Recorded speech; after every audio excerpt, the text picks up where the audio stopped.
सर्वमंगल मांगल्ये शिवे सर्वासाधिके शरणे त्र्यंबकं गौरी नारायणी नमस्तुते। आप सभी को गुप्त नवरात्रि की हार्दिक शुभकामनाएं। आज से गुप्त नवरात्रि शुरू हो गई है। नवरात्रि 4 बार आती हैं। 2 बार तो हम सभी को पता है आती हैं, लेकिन 2 गुप्त रहती हैं। एक आषाढ़ मास में आती है, एक माघ के महीने में आती हैं। 2 नवरात्रियाँ आती हैं। इस नवरात्रि की एक विशेष कथा है। आइए उस कथा के बारे में हम लोग जानते हैं। वीडियो के अंत तक बने रहिएगा। कुछ विशेष उपाय बताऊंगी। आज से 9 दिन की नवरात्रि है, 28 जून तक। 28 जून तक मैं एक डेली प्रतिदिन एक उपाय, विशेष उपाय बताऊंगी, जिससे करेंगे तो घर में सुख समृद्धि शांति सदा बनी रहेगी। आइए हम कथा सुनते हैं। कथा के अनुसार एक समय ऋषि रिंगिस भक्तजनों को दर्शन दे रहे थे। अचानक बहुत सारी भीड़ तो रहती है। कोई बागेश्वर धाम जा रहा है, कोई प्रदीप मिश्रा से मिलने जा रहा है। हर जगह भीड़ देखते होंगे। वो तो महान ऋषि थे, ऋषि सिंगरिस।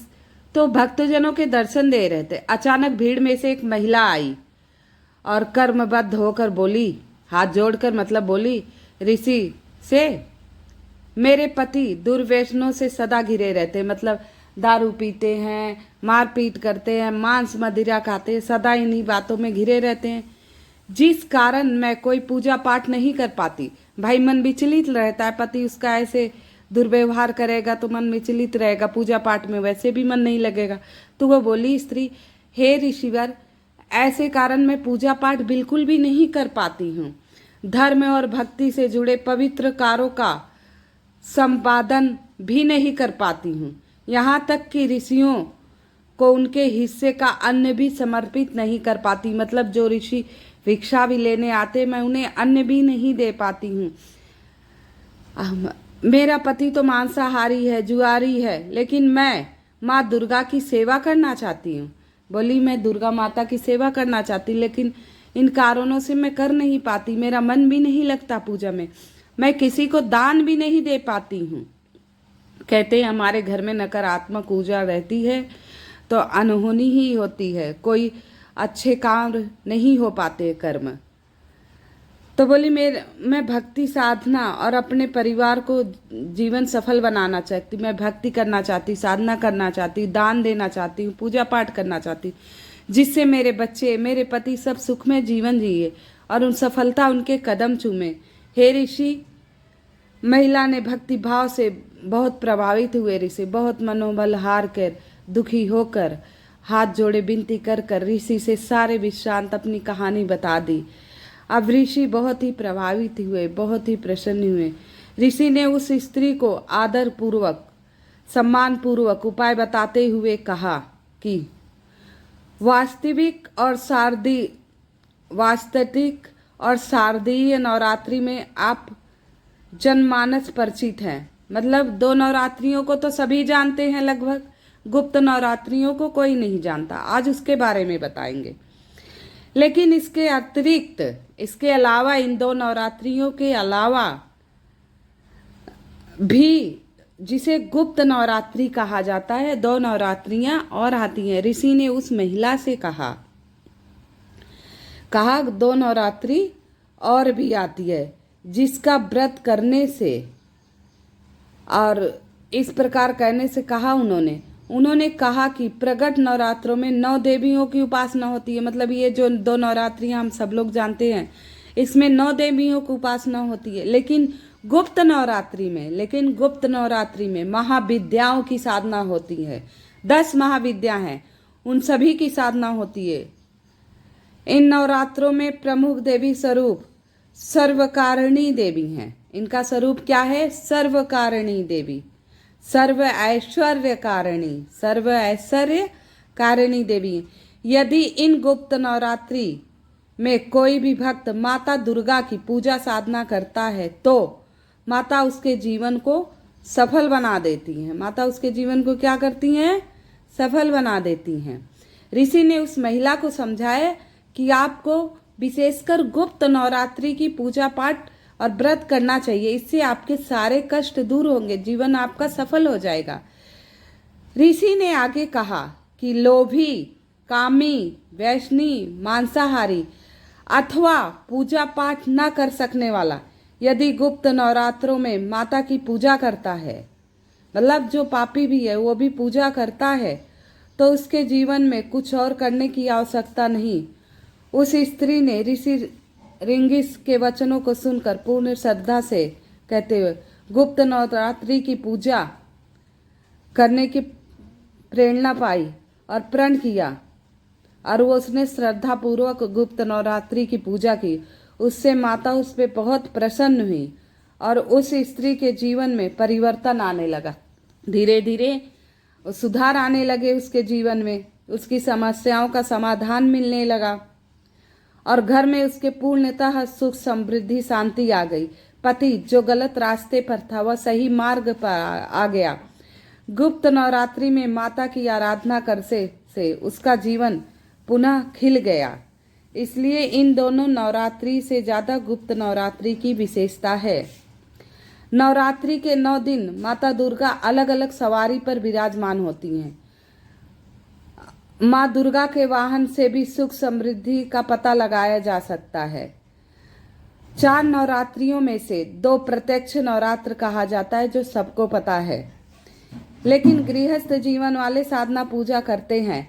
लेकिन जो गुप्त नवरात्र होते हैं उन्हें आमतौर पर साधक, सन्यासी, सिद्धि प्राप्त करने वाले, तांत्रिक, मांत्रिक देवी की उपासना करते हैं। हालांकि चारों नवरात्रों में देवी को सिद्धि प्रदान करने वाली है, लेकिन गुप्त नवरात्रों के दिनों में देवी की इन 10 महाविद्याओं की पूजा की जाती है, जिसका तंत्र, शक्तियों और सिद्धियों में विशेष महत्व है। जबकि प्रत्यक्ष नवरात्र में सांसारिक सुख से जुड़ी हुई चीजों को प्रदान करने वाली 9 रूपों की पूजा की जाती है। गुप्त नवरात्र में आप चाहे किसी विशेष इच्छा पूर्ति की या सिद्धि के गुप्त नवरात्र की साधना करके मनोरथ पूर्ण कर सकते हैं। तो आज से गुप्त नवरात्रि शुरुआत हो सकी है। आप इस मंत्र का जाप प्रतिदिन कीजिए। ओम सर्व मंगल मांगल्ये शिवे सर्वा साधिके शरण्ये त्र्यंबकम गौरी नारायणी नमस्तुते। इस मंत्र का जाप करने से कहते हैं सर्व कल्याणकारी मंत्र है। दूसरा मंत्र है या देवी सर्वभूतेषु शक्ति रूपेण संसिता नमस्तस्यै नमस्तस्यै नमस्तस्यै नमो नमः। शक्ति प्राप्त करने के लिए इस मंत्र का जाप कीजिए। और विद्या प्राप्ति का मंत्र है या देवी सर्वभूतेषु विद्या रूपेण संसिता नमस्तस्यै नमस्तस्यै नमस्तस्यै नमो नमः। और लक्ष्मी प्राप्ति का मंत्र है या देवी सर्वभूतेषु लक्ष्मी रूपेण संसिता नमस्तस्यै नमस्तस्यै नमस्तस्यै नमो नमः। और जो गलती हो, अपराध हो, अगर आप क्षमा मांगना चाहते तो इस तरह मांगिए। या देवी सर्वभूतेषु क्षमा रूपेण संसिता नमस्तस्यै नमस्तस्यै नमस्तस्यै नमो नमः। या देवी सर्वभूतेषु क्षमा रूपेण संसिता नमस्तस्यै नमस्तस्यै नमस्तस्यै नमो नमः। या देवी सर्वभूतेषु क्षमा रूपेण संसिता नमस्तस्यै नमस्तस्यै नमस्तस्यै नमो नमः। और दुर्गा चालीसा का पाठ प्रतिदिन एक बार अवश्य कीजिए। शाम के समय 2 लौंग और 2 कपूर से माता दुर्गा की विशेष आरती कीजिए। और प्रतिदिन माता दुर्गा को भोग लगाइए। हो सके तो लाल पुष्प अवश्य अर्पण कीजिए। बेलपत्र मिले तो बेलपत्र भी अवश्य अर्पण कीजिए। ये छोटे छोटे उपाय हैं। प्रतिदिन मैं आपको कुछ ना कुछ उपाय बताऊंगी। अर्गला स्त्रोत का पाठ करें, देवी कवच का पाठ करें, और कुछ नहीं कर पाए तो आप ये छोटा सा मंत्र है, आप जरूर जाप कीजिए। ओम दुर्गाय नमः, ओम दुर्गाय नमः, ओम दुर्गाय नमः, ओम दुर्गाय नमः। इन मंत्रों का जाप कीजिए। माता रानी को 2 इलायची अर्पण कीजिए इन दिनों में। आज जिनके पुत्र नहीं हो रहा है या संतान प्राप्ति नहीं हो रही है, कोई संतान प्राप्ति में विघ्न या बाधा हो, तो उन्हें अष्टमी के दिन नारियल माता को अर्पण करें और आंचल फैला के कहे, हे माता, मेरे पति का वंशज जो वंश को आगे बढ़ा सके, मुझे पुत्र रत्न की प्राप्ति कराओ माँ। विशेषकर पूजा करें, मंदिर जाकर माता रानी का 16 श्रृंगार करें और उनसे यह कामना करें, अष्टमी के दिन आप केले का घी मिलाकर हवन कीजिए।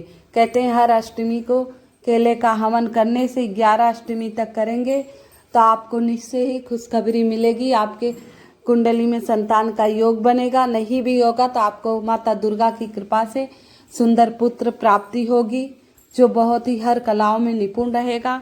ये छोटा सा उपाय है जो आप कर सकते हैं। लोग दवाई बहुत कराते हैं, जगह जगह लाखों रुपए खर्च करते हैं, लेकिन ये घर बैठे छोटा सा उपाय है। दवाई के साथ साथ ये उपाय करिए तो आपको वो दवाइयाँ भी असर करेंगी और आपको अवश्य ही 9 महीने के अंदर अंदर पुत्र रत्न की प्राप्ति होगी माता दुर्गा की कृपा से।